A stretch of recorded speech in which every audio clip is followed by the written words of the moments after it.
Okay, everybody, what's everyone drinking tonight? I am currently drinking, surprise, surprise, a bottle of Malbec from Buenos Vidas. And it is quite nice. Excellent. Sounds good. Brett? Bro's not here, but Chris is here. Chris is here. And I'm actually in the car right now. I'm driving to visit a customer, so I'm actually drinking water. That's a. Oh, I thought you'd be drinking the sweet air of success. Okay, so I am drinking a Wasaga Beach One Cerveza. So, a little different than normal, but a nice beer. Very good. So, Shall we talk about the Herd Club Championship? I think that is the topic of the day. I think it may well be. So, very briefly, the Herd Club Championship is the culmination of our four different series, rather four different mixed category series that we run weekly. So, Herd Summer Racing League, Herd of Mountain Goats, Stampede, and Bullseye. We have already kicked it off today with the first race, which is the Herd Summer Racing League 3 laps of Chain Chomper. And on each lap, you have the Country Sprint, Castle KOM, and Temple KOM. Myself and Chris have both done this today. It was beautiful. And judging by the number of people that have sent me messages to tell me how brutal the race was, I think it's been a fantastic success. That sounds like your kind of race, James. It was. I actually really enjoyed it. The first lap was hideous. The start was fairly friendly, but I think often we see that when there's a sprint so early into a race, and the first sprint was only 2 kilometers in. So you've got your 2 kilometers. Sorry, your sprint after 2 kilometers, and it's a really short one. I think it's only 150 meters, and very shortly after that, you've got the Castle KOM, and that was full tilt. And because it's sort of a half flat, half climb KOM, the flatter bit was actually, it wasn't hideous, but because of that, the climbing bit was really really hard, and you go from that into the Temple KOM. I think it's like within 2 kilometers of a finish, so you really didn't have that much time to recover. And I think Chris and I both dropped the group when we hit the temple. But Chris did something I didn't. I didn't make any bike changes, but Chris, I think you did. I did. I was planning this right from the start, I did a recon ride earlier in the week at not race pace, obviously, but fairly spirited going after it. And I could just tell by the quick succession of Castle and then Temple that this was going to be an issue for me to hold the group in Temple anyway. It was going back a couple of weeks to the discussion of matches singular versus matches plural.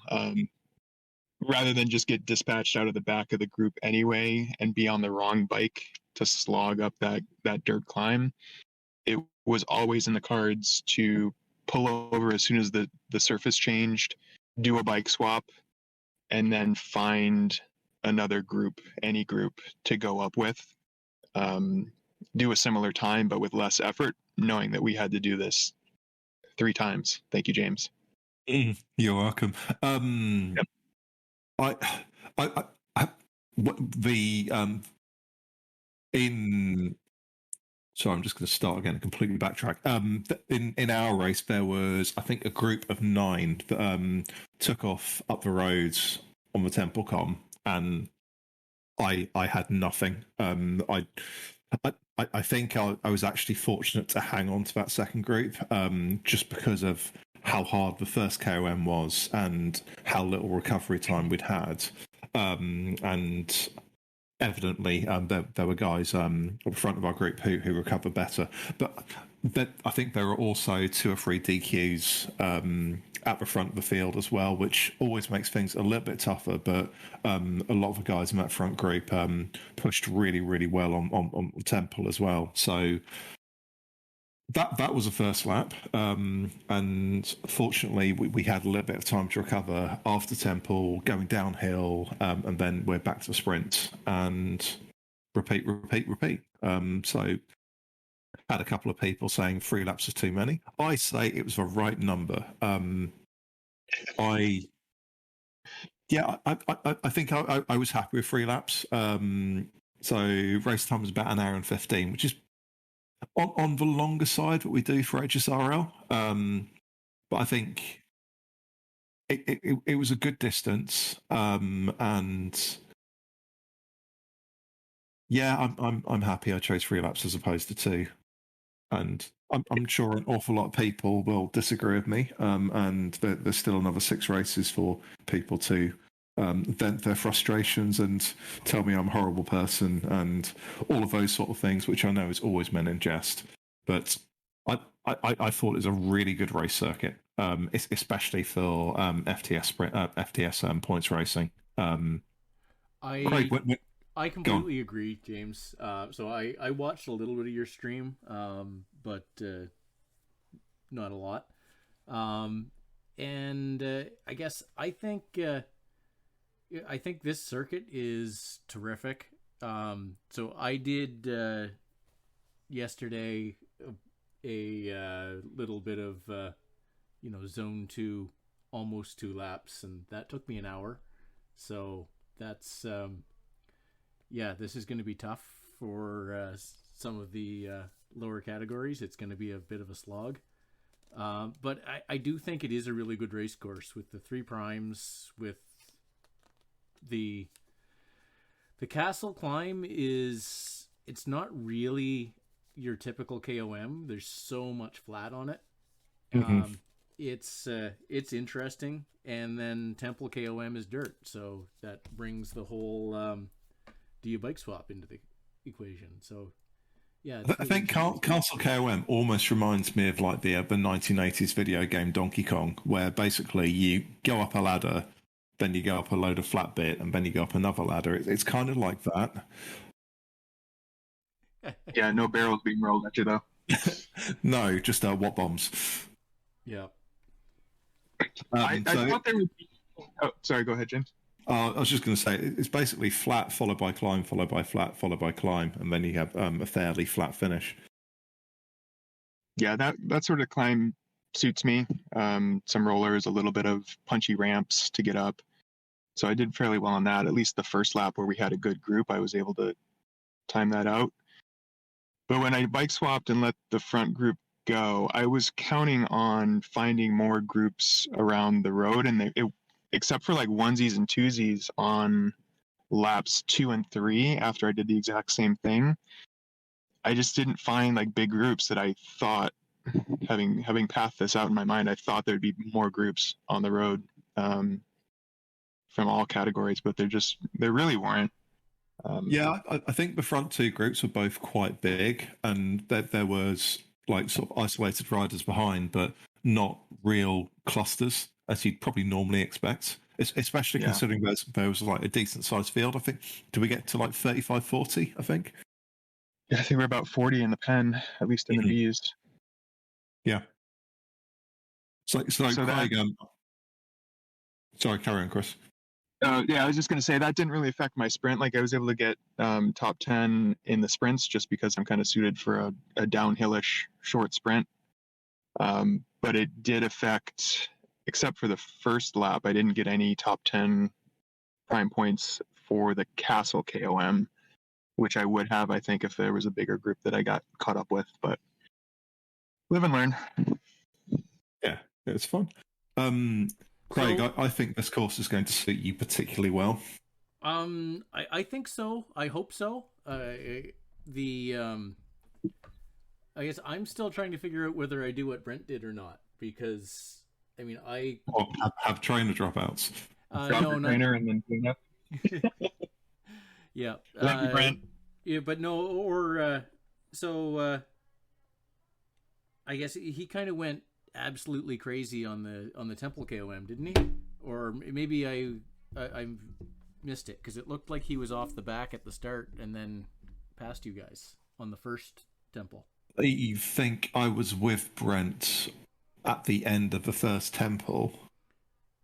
Okay, I guess I was looking and I thought he and Mark were off the back of your group by 2 or 3 seconds Okay. when you crossed the start of the yeah, of that first temple KOM. But So I went over the line behind Brent and Mark on Castle. I can't remember where they were on Temple, but I think we were all in the same group after going through Temple. So if they did like drop off by about 2 seconds towards the back, then they'd obviously have beaten my time by a couple of seconds, assuming we all went over at the same time. So that sounds like quite a clever tactic. yeah, well, I mean, and that's definitely Mark does that all the time. So Mm. that's and I mean that's one of my favorites too. But no, and I guess I'm also I've almost talked myself into maybe trying a bike swap lap one, even if I'm with the group. I guess it depends on what the group looks like and just how hard I've gone on the Castle KOM. So Mm. So perspective. I beat Paul Evans by a minute, and actually my lap 2 and 3 temple climbs were really good. Um, but Paul did a bike swap on lap 3, and he beat me in the primes by 1 point. yep, So granted, I mean my third temple was actually my fastest. I'm not entirely sure how that happened, but obviously he had a better climb with the gravel bike. So there's definitely there's an awful lot to consider on this route. yeah, and it is that trade off on if somebody does manage to. So basically, I think if anybody manages on that first lap to bike swap, catch the group on the climb and get a little bit of a and get enough of a gap on the descent to catch them back up again before the sprint. So if somebody can bike swap and then catch the lead group again before the sprint, I think they'll win. I think that is the king strategy. But I'm so looking forward to seeing your race stream. I think this could be quite special. or it's going to A go bit about horribly, the horribly mechanic. wrong. So, So depending, go on, Chris. Sorry. I'm just going to chip in about the mechanics of the bike swap, depending on what system or what format you're running. So I'm on Apple TV, which is, as we all know, that remote is a nightmare. You touch it wrong and you end up in the fucking Sudoku puzzle of the week instead of on Zwift. So I had to go through strategically and buy. I bought a couple of Canyon bikes that would be like top of the frame list and outfitted those so I could just easily go in. I bought like the Lux to be my my dirt climber, and then I outfitted the Aeroad with some decent all around wheels. I think I put the DT Swiss Arc whatever's on there in case I had in case I had to do like a shorter bike swap at the bottom of the dirt descent and I couldn't get back to the Tron.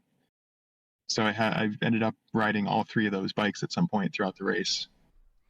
Yeah, so I think for me, my plan would be to go with the Cervelo S5 2020 Mm-hmm. and the Cervelo Aspero as the swap bike. Mm. Yeah. Yep. And if you can do that, I just couldn't count on being able to scroll down without ending up on like a Zwift steel bike. So Yeah, no, I get you. So yeah, I'm on a PC. I've got a Bluetooth mouse and a Bluetooth keyboard that sit next to me. So I think I've got a pretty good setup for that. But yeah, I'm definitely slower than some people on bike swaps. I think actually using Android touchscreen as your Zwift device right in front of you is the fastest way to do it. So Yeah. So, just to make people aware that we have actually released a podcast. Craig, I think, did we release it on Wednesday or Thursday? it was Wednesday. So on Wednesday, we released a podcast giving a more detailed breakdown of what the Herd Club Championships is all about. But very briefly, the first event is Herd Summer Racing League, which is 3 laps of Chain Chomper, followed by Herd of Mountain Goats, which is Sunday and Monday. And that'll be a single climb of Ventop, followed by Stampede, which is Sunday and Monday again. And that is a single, call it a lap of Volcano Climb After Party, which is essentially 2 laps of Volcano flat. And on the third lap, you also go up the Volcano as well. And then on Wednesday, in Bullseye, we have 8 laps of the Queen's Highway in Yorkshire. So please do check out the podcast we released on Wednesday. And there's plenty of bike swap chat in there. I think, Craig, do you think we should talk about why Mercury Island is entirely uphill and has no downhill? I think we should. And this is a... So every time I mention McCurry Island, and I mentioned that this was the route for Herd Summer Racing League this week, and anyway, so my wife, Carrie, she immediately starts on a rant, and it's at least 2 minutes each time, about how awful McCurry Island is, and how the entire island is uphill, and there's no flat and no downhill anywhere. So I get it. On most of the routes, the downhill is either all in one spot and overall it's over in a couple seconds, or the downhill is on dirt and you still have to pedal to get any decent speed anyway, if you're on a road bike. So I get it, but it is really funny. I think that's actually quite topical, because with this race, you obviously climb up Castlecombe, and there's like as good as no downhill at all until you hit the Temple KOM, and the only downhill you actually have is going down the dirt track, which doesn't seem to last particularly long and doesn't feel like you've gone down anywhere near as much as you've gone up. Yeah, and that's Carrie is absolutely convinced that McCurry Island, you nobody ever goes down. It's just a constant climb. So I said that's not possible if you're doing multiple laps, and I got the look. I think she could be onto something. I'm absolutely certain we did not go down as far as we went up.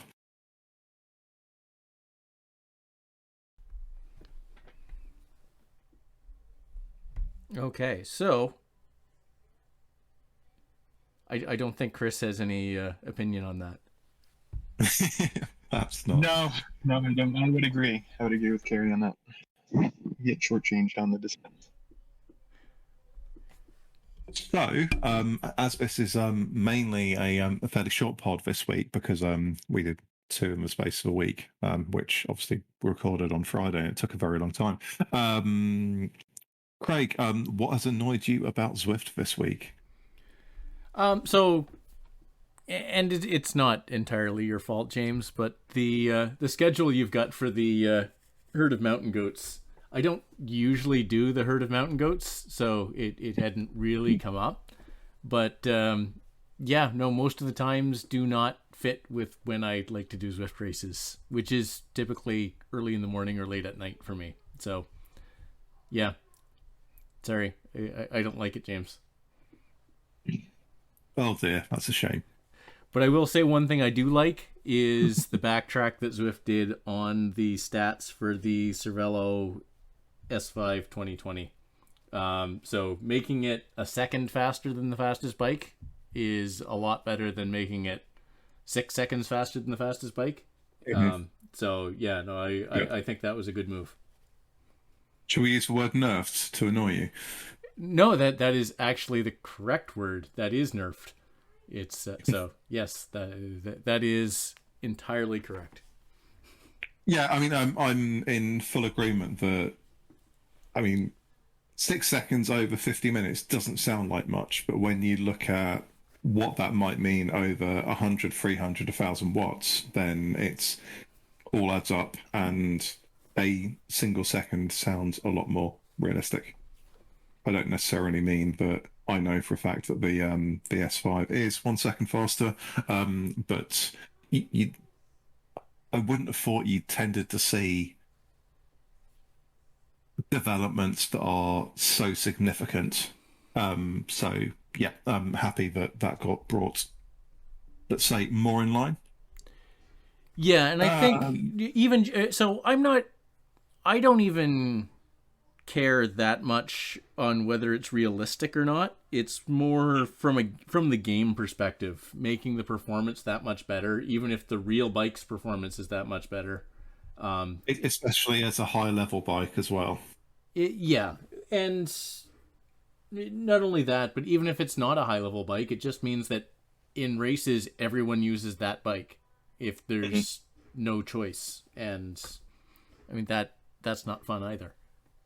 Yeah, I mean, tonight I went with Tron mainly down to some probably misguided belief that the Tron's actually not that bad at climbing, and is a better all-round bike. And I say this with no evidence whatsoever and extremely little research, i.e., none. I felt the Tron would marginally outperform the Cervelo. So on the and I tested. So on the Castle KOM, the Cervelo was still faster, and that's there's a lot of flat. There's even a bunch of downhill. On the Castle KOM, and that was solo at roughly 200 watts. But I think if you're talking on the Temple KOM, which is a lot steeper and a lot slower, and even slower because of the dirt, I think the Tron would definitely outperform it there. So that's a I don't think that was a bad choice, James. I think that was entirely defensible. Superb. And as ever, obviously, draft comes into the equation that makes all of these things a lot more complicated. Yeah. It does, but I mean, even in the draft. So when you're in the draft, the drag you've got is reduced, but it's still you start with the same base amount as if you weren't in the draft, and then I believe it's a percentage decrease. So it's you're still better off on a more aero bike, even if you're in the draft, but it's not as big a difference. Yeah, absolutely. Chris, what has Zwift done to annoy you this week? So I was going through and, like I said, rearranging and purchasing new bikes so I could bike swap easily. And I just have a whole bunch of bikes now that I never really ride. It'd be cool to be able to like mothball some of those or sell them back for credit, or at least reorganize my garage so I'm not stuck buying bikes for alphabetical purposes rather than for performance or want to ride purposes. But yeah, I think Ernst raised a suggestion on the Zwift forums that you could basically have your favourite bikes and your favourite wheel sets, which would make things a lot easier. What would make things even easier is if you could bike swap on the companion app. My goodness, yes. That would be amazing. So the other thing I think, James, would be, because even if you're on the companion app, you're still flicking around through all your bikes. And I can't remember who it was. It might have been Dorothy, who suggested an attic or a basement to store the bikes that weren't in rotation. So that would be the other way, the opposite of the favorites. Yeah, definitely. So from my point of view, Zwift annoyed me by rejecting my job application. So I applied for a job at Zwift as a community manager, and despite managing a Zwift community of 7,200 with 26 races weekly, evidently there were people with more experience than I, which I found frustrating without being given the opportunity to, well, I didn't even get an interview. So that frustrated me. So I think that falls under the category what Zwift has done to annoy me this week. I'm sure they had their reasons, but I found that quite frustrating. The end. Well, like I said on the Facebook group, James, they would have put you in charge of the rowing community. So you couldn't miss a bullet dodge. So basically, that would be the rowing community of Stephen Pritchard. Rowing enthusiasts. We do have a couple people in the herd that do row for sure. But yeah, it's I don't see where it is necessarily or should be a key market for Zwift, because those people are doing other things. Most in rowing, you typically have your back to where you're going. It's not something where people are used to actually looking at where they're going. So I think, staring at the screen on stroke rate and how fast they're going is pretty much the norm for the rowers. So I'm not sure it's as good a market for Zwift as they think, but maybe I'm wrong. Yeah, and if you look at the developments they've made to running, aka none, since it was originally released, I do wonder if they've just come to the conclusion that cycling is their core product and they are not going to develop outside of that. Whether or not I'm completely mistaken, but they, as far as I'm aware, since the initial release of Zwift Running, other than new courses being made available to runners, there's been very, very little work in the way of that outside of a few WTRL events. So you've got your duathlon and running league, but that's all been WTRL run. So I haven't really seen any development in the way of running. So that may well have been why they scrapped rowing as well. I think there is some, James. It's definitely a lot less than cycling, and I think as a reformed runner, there's definitely much less of a change in how running works in a group compared to cycling. You don't get a 30 or 40% advantage by sitting behind somebody when you're running. So it's